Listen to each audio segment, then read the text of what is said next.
다시 한번 내 백성 이스라엘의 목자. 우리가 잘 아는 말씀이죠. 또 그만큼 또 중요한 위치를 차지하고 있는 말씀입니다.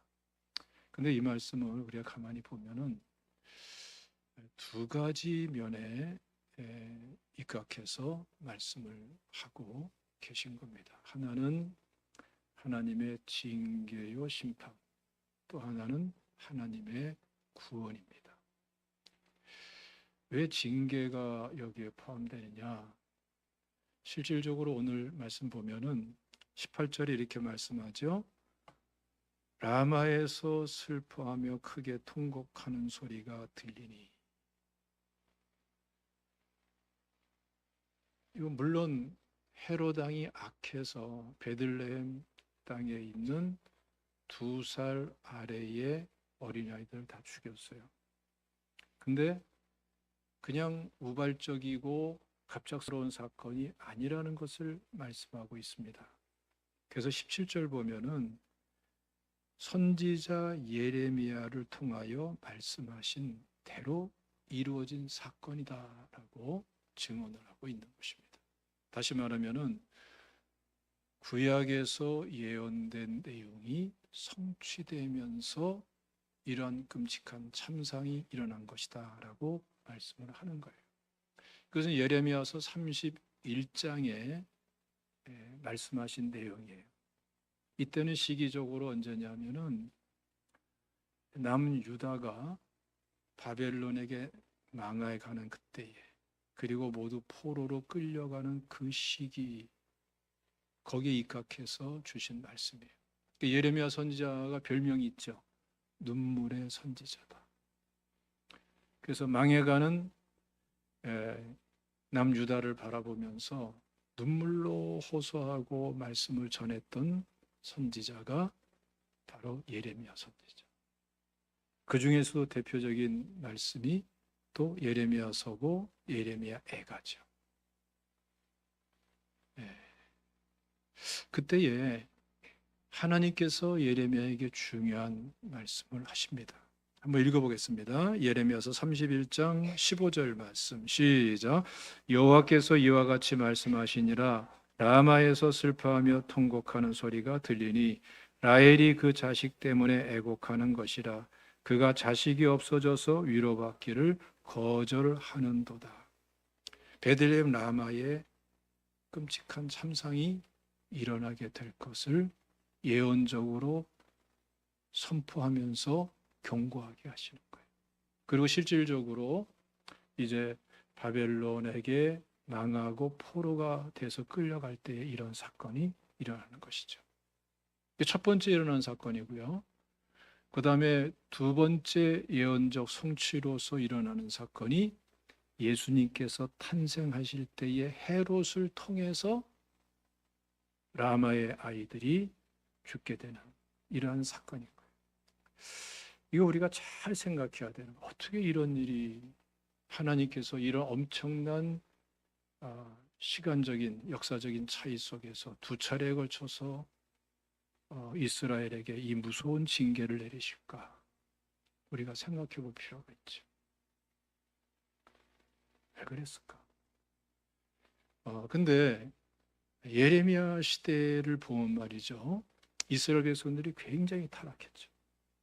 근데 그 온갖 타락의 중심점에서 가장 본질적이고 핵심적인 타락은 예배의 타락이었어요. 예배가 망가지는 거였어요.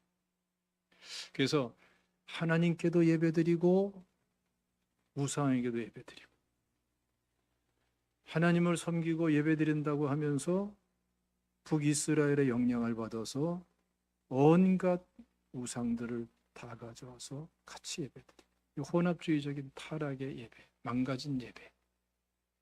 그러면서 남유다도 북이스라엘처럼 가치 기준이 무너지고 신앙도 무너지고 예배는 당연히 이미 무너졌고, 이런 상태에서 타락의 타락을 거듭하다가 결국은 하나님께 징계로서 망한 사건이 바벨론 포로 사건인 거죠.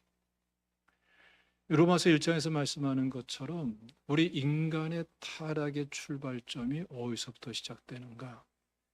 예배가 망가질 때 그때부터 온갖 이름 말할 수 없는 추잡한 그런 타락들이 찾아오게 되고요. 끔찍한 타락이 찾아옵니다.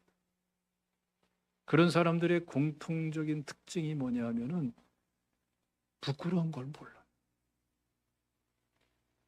당연히 부끄러운 건데 부끄러운 걸 몰라. 더 난리쳐? 뭐 퀴어 축제니 뭐 이런 거 보세요. 말도 안 되네. 예. 끔찍한 이러한 모습들이 드러나게 되는 거예요. 지금 우리 대한민국이 혼란합니다. 전 세계가 걱정을 하고 있습니다. 누가 옳고 그름을 떠나서 이때 우리 한국교회 크리스찬들은 어떻게 해야 될 것인가?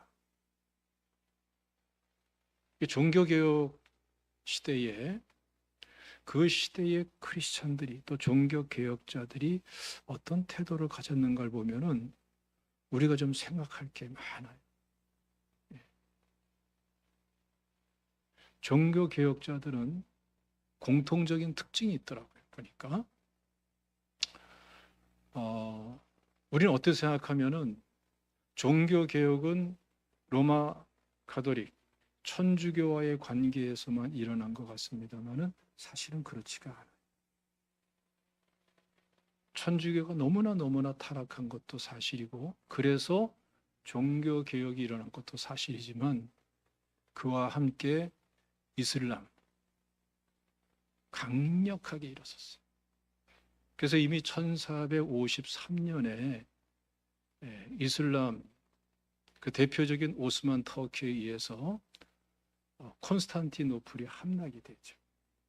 아시는 분 잘 아시겠습니다만은 콘스탄티노플은 그 시대의 난공불락의 요새예요. 도시 자체가 아주 천혜의 요새로 돼 있어요. 근데 그것이 함락이 됩니다. 그게 그 시대에는 엄청나게 전 세계적으로 유럽 쪽에서 충격적인 사건이에요. 그러고 나서 1517년에 종교개혁이 본격적으로 시작되죠. 루터가 95개 조항을 내걸고 출발을 하게 됩니다. 그런데 1563년, 1523년, 그러니까 약 10년 정도 후에 1526년, 그때에 10년 지난 다음에 어떤 일이 일어나냐. 오스만 터키 이슬람이 유럽의 중심부인 비엔나까지 쳐들어와요. 비엔나는 유럽에서 굉장히 독특한 위치를 차지하고 있더라고요. 지형적으로. 그래서 비엔나가 무너지면은 그다음부터는 파죽지세로 밀리게 돼 있는 건데 거기까지 다 쳐들어와요. 1529년 3년 후에는 비엔나를 완전 포위합니다. 그러니까 이 당시에 이슬람의 세력이 보통이 아닌 거예요. 유럽을 다 장악할 정도의 위협에 시달리고 있고 그 비엔나 너머에 독일 뭐 이런 나라들이 거기서 이제 종교개혁이 막 일어난 거예요. 그런데 그 당시에 그 상황 속에서 종교개혁자들의 주요한 종교개혁자들의 공통적인 외침이 뭔지 아십니까? 세 가지 단어로 내용상으로 집약할 수 있어요. 첫째는 이거는 하나님의 징계다. 성경을 보면 볼수록 이것은 하나님의 징계다. 하나님의 징계라는 관점에서 그들의 상황을 그 시대의 역사를 들여다보고 국가적이고 민족적인 그러한 문제에 대한 이해를 하는 것을 볼 수가 있어요.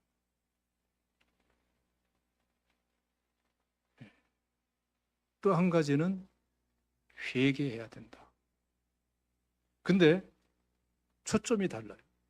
저 천주교가 회개해야 된다. 이것만 얘기한 게 아니에요.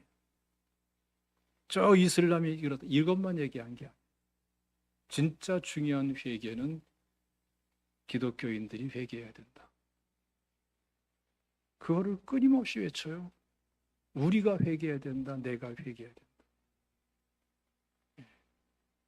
천주교를 개혁하려면은 개혁하겠다는 교회가, 기독교가 먼저 회개해야 되는데 그냥 회개하는 것이 아니라 중단 없이 회개해야 된다.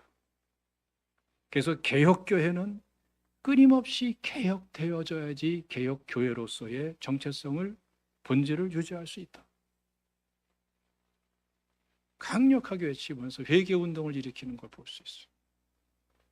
그리고 또 한 가지는 뭐냐면은 천주교만이 아니라 저 이슬람에게도 복음을 전해야 된다.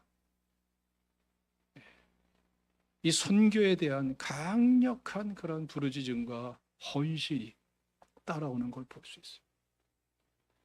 이게 굉장히 중요한 특징입니다. 그래서 이때로부터 변화가 일어나기 시작해요.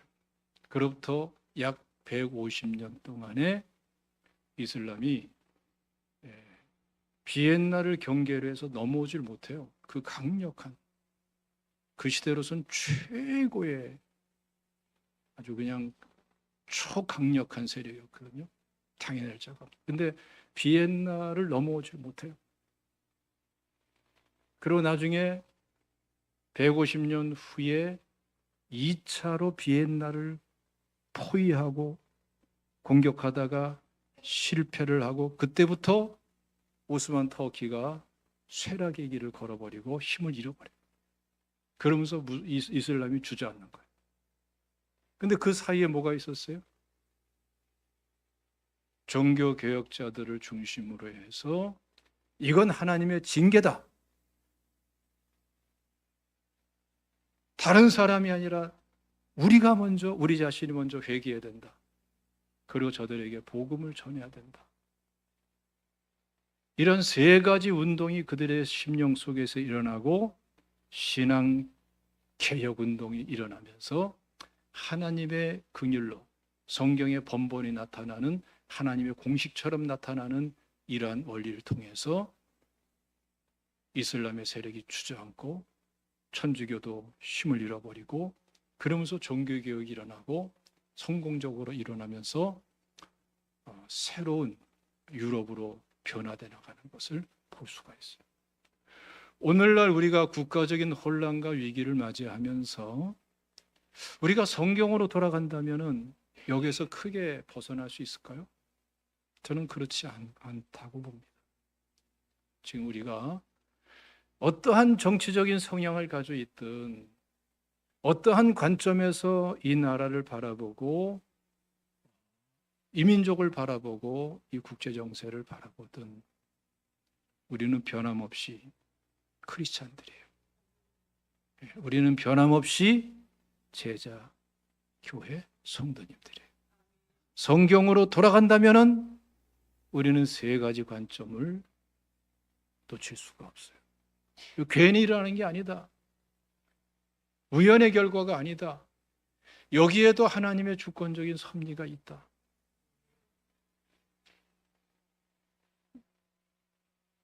많은 나라들이 부러워할 정도로 이렇게나 잘 사는 나라가 됐는데 이게 하루아침에 잿더미가 될 수도 있고 폭삭 주저앉아서 베네수엘라처럼 될 수도 있고, 이런 위기에 처해져 있는 이 대한민국, 이걸 어떻게 우연이라고 말할 수 있겠어요? 이건 하나님의 징계다. 지금 우리가 해야 될 일은 여러 가지 많이 있지만 그럼에도 불구하고 가장 우선적으로, 가장 근본적으로 해야 될 일은 다른 사람이, 불신자가, 타 종교인들이 회개할 것을 기대할 것이 아니라, 그리고 말도 안 돼 보이는 악해 보이는 그 사람들이 회개할 것을 기대할 것이 아니라 한국교회 크리스찬들이, 우리 제자교회 성도님들이, 내가 기도해야 돼. 내가 먼저 회개해야 된다. 그리고 우리는 다른 걸 나누는 것이 아니라 복음을 나눠야 된다. 복음을 나눠줘야 된다. 여러분, 이것은 하나님의 긍휼을 끌어내리는 우리가 할 수 있는 성경적인 최선의 노력이에요. 최고의 노력이고, 이번 다니엘 기도에 참여하는 분들, 또 여러 사정으로 참여하지 못하는 분들도 이 세 가지를 마음에 담고 기도하면서 함께 나가시기를 주님의 이름으로 축원합니다. 예. 여러분, 예배가 망가지니까 어떤 결과가 나와요? 그냥 예배를 안 드리는 게 아니라 못 드리게 되는 결과로 나타나는 거예요. 이게 현실입니다. 그런데 예배가 무너지는 데에 꼭 그것을 위해서 쓰임받는 사람들이 있어요. 그 특징이 있습니다. 헤롯 같은 경우 어떻죠? 헤롯은 에돔 족속의 혈통을 가지고 있는 사람이고, 로마가 세운 이스라엘 통치를 위해서 세운 분봉왕이죠. 이 헤롯은 악한 사람으로 유명해요. 나라를 일부러 타락시켜 이스라엘 백성들의 신앙을 타락시켜 서로 쪼개서 서로 패싸움하게 만들어 그러면서 통치하는 게 이 당시에 헤롯의 통치 방법이었어요. 그러니까 헤롯은 이스라엘이 신앙적으로 타락하면 박수를 쳐. 그러니까 제사장도 막 하나님이 기준으로 세워주고 말씀한 대로 제사장을 세우는 것이 아니라 아주 정치적인 인간적인 방법으로 제사장을 세워서 제사장들끼리 갈등하게 만들고 돼지 피를 뿌리고 뭐 이런 식으로 타락시키는 거예요. 이게 헤롯이에요, 이게. 그러니까 뭐예요? 핵심은 예배를 무너뜨리는 거. 이게 헤롯이 하는 행동이었습니다. 이러한 때에 동방의 박사들을 통해서 예수님 탄생 소식이 들려오는 거죠. 유대인의 왕으로 나시니가 어디 계시냐. 그러니까 예루살렘이 소동 혼란에 빠져버렸어요. 이게 어떤 의미냐면 뭐 갑작스럽게 막 아비규환처럼 막 난리가 난 거예요. 마치 잔잔한 연못에 돌멩이를 탁 던지면 파장이 쫙 일어나듯이 온 예루살렘이 난리가 난 거예요. 여러 가지 이유가 있겠죠. 메시아를 기다리는 사람들이 이 어려운 시국에 더 열망하는 외침도 있을 것이고, 또 한편으로서는 기득권을 가지고 면서 헤롯에게 아부하면서 권력을, 돈을 행사하고 취했던 사람들이 또 여러 가지 불안감을 떨 것이고, 근데 헤롯도 마찬가지였어요. 그래서 헤롯이 동방 박사들을 불러서 어디서 태어나느냐라는 것을 자세히 묻죠. 은밀하게 불러가지고. 그리고서 바로 베들레헴에 있는 아이들을 죽여버리는 거예요. 헤롯은 이 정도로 권력욕에 눈이 먼 사람, 아주 잔혹한 사람. 그러니까 여러분, 항상 성탄 때에 기억할 것이 뭐냐면은 구원의 은혜와 함께 예배의 회복이에요. 예. 근데 예배 회복하기 위해서는 잘 깨닫고 잘 이해해야 될 사람이 바로 헤롯입니다.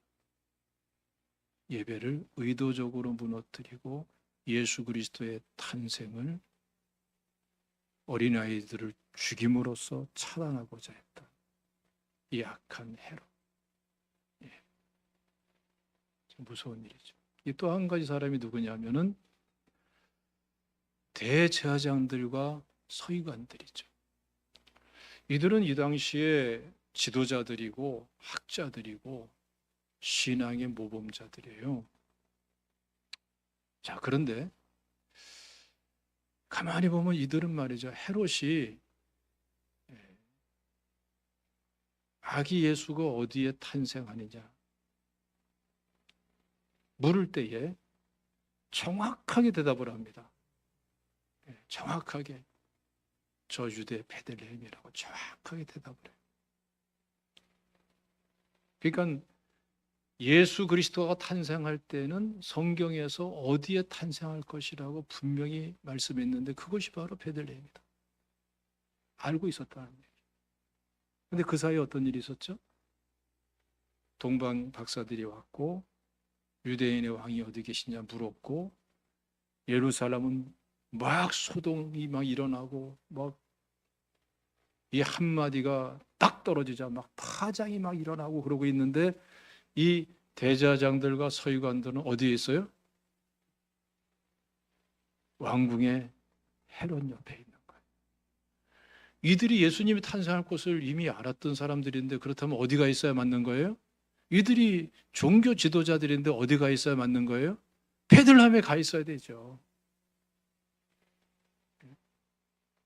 그 상황이라면. 근데 이들은 베들레헴에 가지 않고 예루살렘 성 헤롯 옆에 붙어 있어요. 그리고 헤롯이 질문하니까 성경의 근거에서 정확하게 태어날 장소를 말씀에 말해주는 것을 볼 수가 있어요. 그럼 여러분, 이 대제사장들과 서기관들은 무엇을 추구하는 거예요? 예배를 추구하는 게 아니에요. 하나님을 추구하는 게 아니에요. 이들은 그 많은 성경적인 지식과 또 종교 지도자로서의 지위와 또 정치적인 권력과 이 모든 것, 그것이 중요한 것이지 하나님이 중요한 게 아니고 예배가 중요한 게 아니에요. 오늘날 여러분, 오늘날 이 시대의 그리스도인들도 마찬가지입니다. 예배에 대해서 마음을 잃어버리면요, 신앙 연조를 통해서 직분을 통해서 그 알량하게 알고 있는 성경 지식을 통해서 세상 것을 추구해요.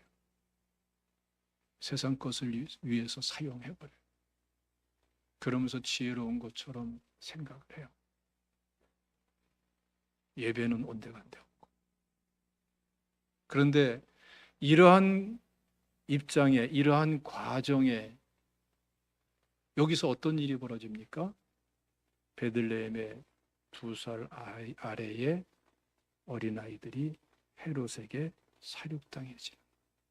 그러니까 다르게 말하면은 예레미야 선지자를 통해서 예언적으로 선포하게 하신 그 말씀이 헤롯을 통해서 징계로 심판으로 또다시 실현되는 이런 일이 벌어지는 거예요.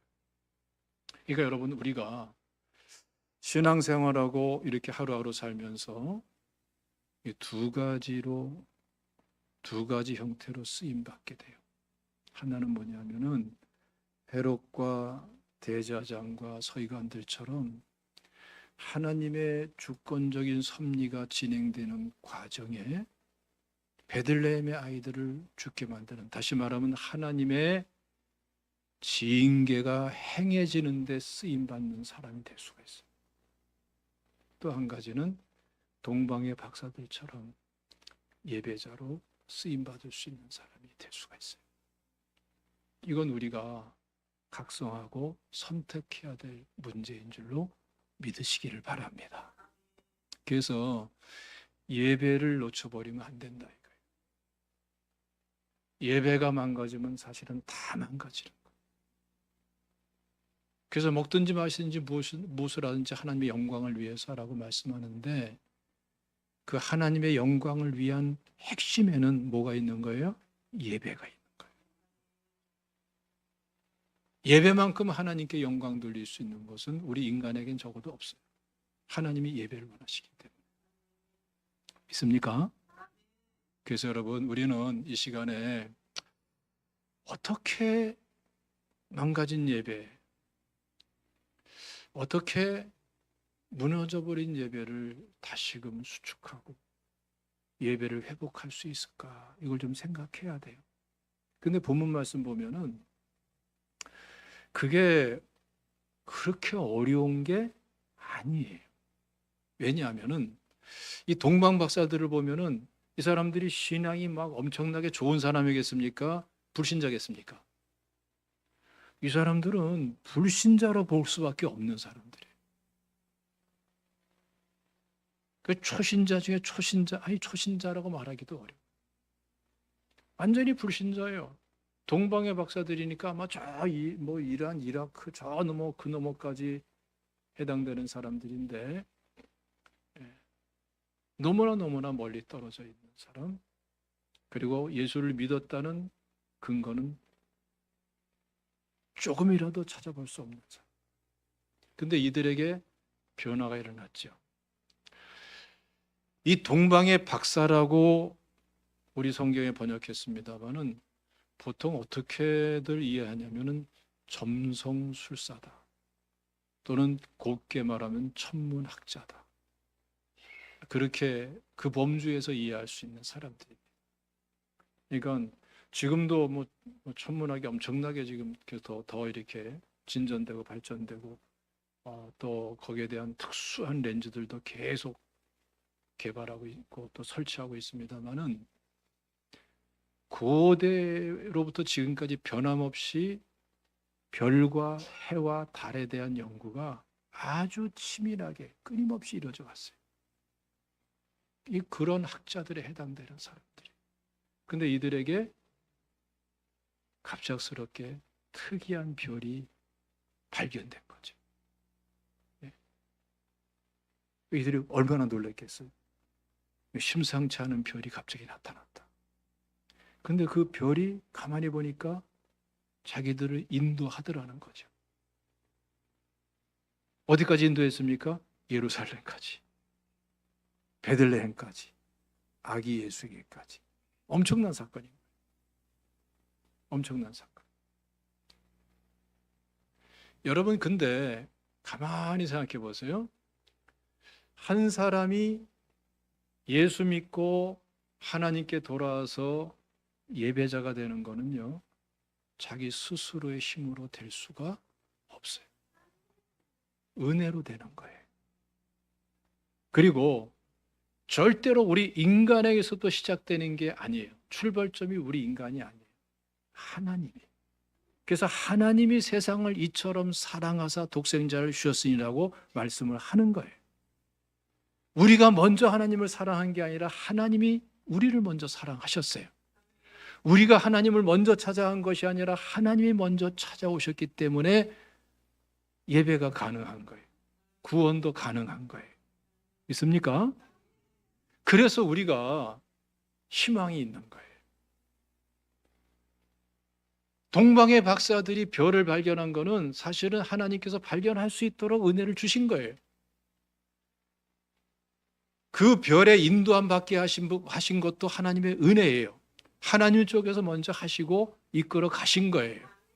구원의 과정, 예배의 과정이 그렇습니다. 오늘날 우리가 이렇게 앉아서 예배 드립니다마는 엄밀히 말하면 하나님의 은혜가 없이는 이 자리에 올 수가 없어요. 예수 믿을 수도 없는데요. 성령은 안에오는 그리스도를 주시라 할 수 없느니라 말씀 그대로 우리에게 적용된 거예요. 그래서 우리는 은혜를 찬양하는 겁니다. 믿습니까? 내가 오늘 예배 드리기 위해서 나오면서 속상한 일이 있었든 생각지 않은 일이 얽혔든 뭐 지금 내가 오늘도 교회 나가야 되나 이런 생각을 하고 왔던, 그런 생각 안 하면 더 하나님이 기뻐하시겠죠? 그러나 이랬던 저랬던 예수 믿은 것 은혜고, 예배 드릴 수 있는 건 은혜고, 내가 먼저 시작한 것이 아니라 하나님이 먼저 우리를 찾아와서 만나 주신 거예요. 믿으시기를 축원합니다. 이 동방의 박사들도 마찬가지예요. 어디 감히 동방의 박사들이 이 하나님을 먼저 찾았겠어요? 발견했겠어요? 그런 것은 인간에게 해당되는 수준의 일이 아니에요. 그래서 우리가 기도가 중요해요.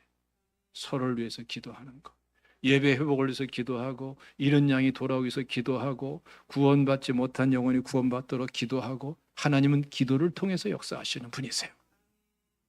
믿습니까? 예. 그래서 여러분, 우리가 예배 회복을 위해서 해야 될 것은 기도예요. 근데 특히 서로가 서로를 위해서 기도해 주는 것. 예? 특히 먼저 예배의 은혜가 뭔 줄 알고 예배가 회복되는 것이 뭔 줄 아는 사람들이 아직 예배 회복이 안 된 사람들을 위해서 기도해 주는 것. 왜? 하나님께로부터 시작이 되는 거기 때문에. 믿습니까?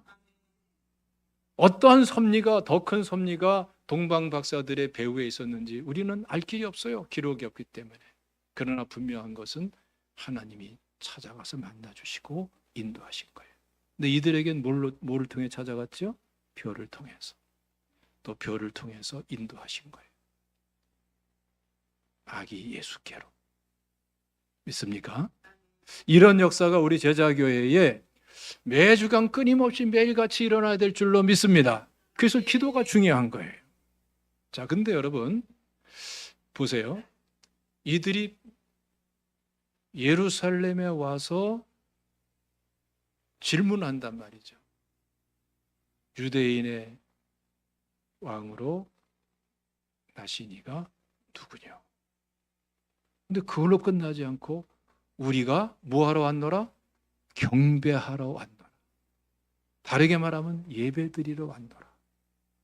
완전히 생짜배기 초신자 뭐 그 정도라고 아무리 높게 평가해도 그 정도밖에 안 되는 사람들인데 이 사람들이 하나님의 인도받고 와서 제일 먼저 우리가 뭘 하러 왔다고 그래요? 찾아온 목적은 여러분 경배였어요. 예배였어요. 우리 동방박사의 사건들을 이 본문을 보면서 자꾸 황금과 유황과 몰약만 자꾸 생각하고 강조하는 점이 있어요. 예? 아니 그게 아니에요. 사실은 경배하는 게 이들이 찾아온 목적이에요. 나머지는 그냥 이들 나름대로 수단이었어요. 믿습니까? 그래서 여러분 실질적으로 이 동방의 박사들이 실질적으로 황금과 유황과 몰약을 드릴 적에도 먼저 본인들이 찾아온 목적을 밝혀줍니다.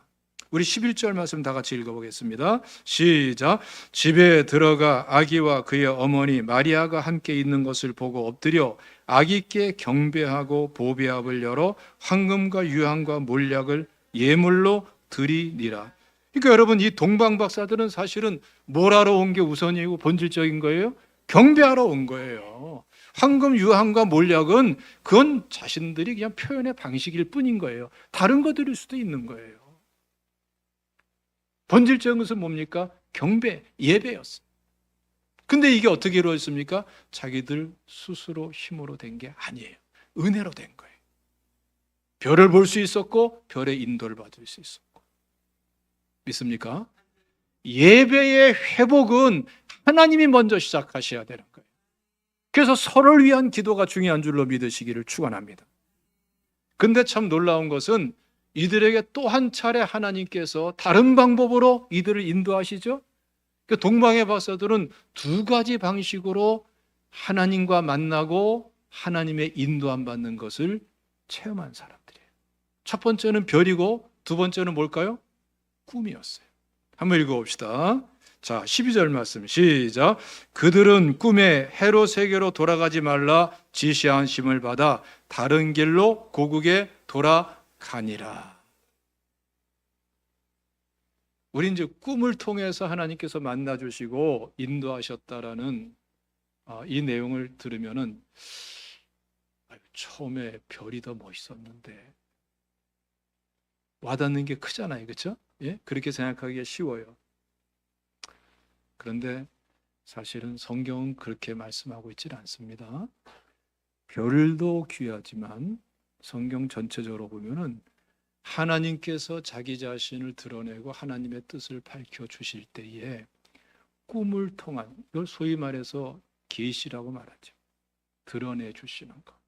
예? 그럴 때에 꿈을 통해서 드러내 주시는 계시가 더 깊고 고차원적이고 중요한 일일 경우가 오히려 대다수예요. 그러니까 우리 상식과는 좀 많이 틀려요. 우리 깨어 있을 때 별을 보고 인도함 받고 이게 뭐 많이 크게 와닿잖아요. 꿈은 자다가 그렇죠? 뭔가 비몽사몽인 것 같은데 그때에 내게 꿈을 통해 말씀하시고 보여주시고 깨닫게 하시고 뭔가 좀 약해 보여요. 근데 실제로 성경을 쭉 분석해 보면은 진짜 결정적으로 중요한 것을 나타내 주시고 알게 하시고 드러내 줄 적에 꿈을 통해서 하나님께서 나타내 주신 것이 월등히 많아. 그러니까 여러분, 꿈을 소홀히 여기지 마십시오. 그래서 주무시기 전에 기도하고 주무시는 거 중요합니다. 할렐루야. 기도하기 전에 성령 충만하고, 하나님, 내가 자는 동안에 혹시 오늘 밤에 꿈을 통해서 내 사업에, 내 직장 생활에, 내 사회생활 공부하는데 결정적으로 중요한 것을 드러내 주시지, 알려주지 않으시렵니까? 이런 기대감을 가지고 기도하고 주무시기를 주님의 이름으로 축원합니다. 내가 좀 간증을 할까요? 진짜 이거는 여러분, 제가 이거 진짜 재미난 거고 진짜 참 큰 은혜인데 짧게 말씀드릴게요. 이제 포럼에 5월달 포럼, 10월달 두 번째 포럼, 그리고 12월달에 FIM 세미나 발표했는데, 저는 그걸 하나님의 전적인 도움이라고 이해를 해요. 왜냐하면은 상당히 어려운 그런 내용들이 이슬람에 대해서 제가 몰라요. 10월달 포럼은 종교개혁과 이슬람에 관한 건데, 난 이슬람 경험한 적도 없고 이슬람에 대한 책을 한 권도 읽어본 적도 없고 이슬람에 대해서 크게 관심을 가질 기회도 없었고, 난 목회와 관련된 것에 지금 많은 시간을 쏟고 그랬던 사람인데, 이슬람에 관해서 논문을 쓴다? 이거는 뭐 상상하기 어려운데 쓸 수밖에 없는 입장에 몰린 거예요. 그랬더니 어떤 기도하는 가운데 제목을 정해서 딱 얘기하니까, 우리 김지호 교수님 아시죠? 칼빈대학 부총장 했었던, 우리 교회 몇 번 오셨잖아요, 그렇죠? 그분이 그 제목 보고서 자기가 나보다 더 걱정해. 이거 어려워서 어떻게 쓰냐. 그러니까 내가 걱정이 더 커져. 그분은 조지신학 전공이고 전공이 틀리긴 하지만 막 엄청나게 걱정하는 거예요. 근데 보세요, 여러분, 참 감사하고 희한한 게, 기도하면서 이렇게 정했는데 제가 생각해도 어려워요. 근데 다른 게 마음에 안 들어와. 근데 저녁에 기도하고 자잖아요. 그럼 새벽녘에 잠에서 딱 깨어나, 눈은 아직 안 뜨고 깨어나잖아요, 그렇죠? 딱 깨어날 때, 그때에 내 머릿속에서 또르륵 정리가 돼. 믿거나 말거나. 그러면 이거 봐라 하고서 막 빨리 일어나서 막 쫙 메모를 해요. 그러고 나서 이제 그날 논문이 진행되는 거예요. 더 이상 진행이 안 돼. 그러다가 낑낑거리고 여러 가지 막 준비하다가 저녁에 기도하고 자면은 또 그 다음날 새벽에 눈을 딱 뜨면서 또르륵 정리가 돼. 그러면 또 빨리 메모하고 또 쓰는 거예요. 야, 이게 한두 번이 아니고 계속되는 거예요. 그리고 써도 그 범위밖에 써지질 않아. 희한하죠? 믿거나 말거나. 무슨 말씀을 드리느냐 하면은, 하나님이 꿈도 사용하신단 말이에요. 이 말씀을 믿으란 말이에요. 그리고 오늘날도 하나님은 우리를 만나주시고 인도하시는 분이란 말이에요. 그래서 서로를 위해서 기도하면서 예배 회복이 일어나도록 역사가 일어나야 될 줄로 믿습니다. 그래야 나 개인도 가정도 사회도 나라도 민족도 정말 새로워지는 줄로 믿습니다. 위기의 대한민국이 오히려 전화 위복되는 역사가 일어날 수 있는 줄로 믿습니다. 기도하겠습니다. 주님 감사합니다. 오늘 이 3부 예배로